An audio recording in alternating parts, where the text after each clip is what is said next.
19. aprillil sai Valga kultuuri- ja huvialakeskuses näha MTÜ Kungla etendust Robin Hood ja mehed suppükstes.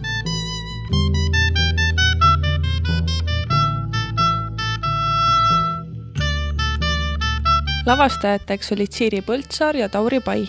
Tantsude eest vastutas Monika Moru. Et kuidas noored hakkama said, et kas on, mis olid nagu sinu enda lemmikud kohad või siuke, mis mõtlesid, et noored jälle üllatasid sind? No seda võib küll nüüd öelda, et tegelikult nad üllatavad iga kord, kas millegiga, mis neil sassi läheb või millegi, mida nad uut jälle välja mõtlevad. See, et täna vetsus veel keegi peale Tauri oli ja niisugused toredad üllatused, et poiss, kes pidi laval olema, oli ikka veel Eesti meistrivõistlustel ja siis kõik otsisid poissi taga. Et selliseid üllatusi on nagu palju, aga selle Kungla muusikalitrupi fenomen on see, et nad, ma ei tea, ükskõik mis nendega juhtub, nad tulevad igalt poolt nagu nii loomulikult välja, et see on nagu hästi äge.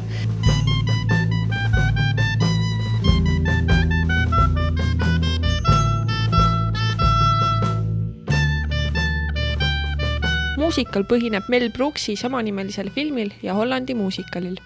Lugu räägib Robin Loxley ja Marianne Beigeli vahelisest armastusest ning sellest, kuidas Robin oma ustavate kaaslastega ja külameestega astub vastu prints Johnny ja Rottinghami šerifi türanniale. Peaosades olid Hardo Adamson ja Mareli Nielsen. Tänasest etendusest, milline oli sinu kõige lemmikum hetk või stseen? Täna oli huvitaval kombel päris mitu, aga ma arvan, et kõige huvitavam oli see, kus ma rääkisin külarahvale siis, et mida ma neist ootan ja kuhu me lähme, siis Valdek võttis mu kätest kinni ja tegi muga trikke, siis lõpuks võttis mu sülle. Ja siis ma lihtsalt ise ka naersin seda ja siis see nii raske tagasi hoida, aga arvan, see oli üks lahedam. Ma tegelikult nagu terve tänane etendus oli hästi lahed, siis ma tundsin, nagu kõik olid hästi hoogsed, hästi vabad ja kõik nagu läks hästi mõnusalt, et see oli hästi vinge.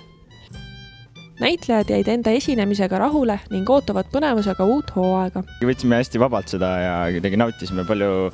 Teistel etendustel pole nii palju nautinud kui täna, et ma olen nagu tänase etendusega ikka väga rahul, et oli palju ootamatusi, oli palju nalja ja hästi tore.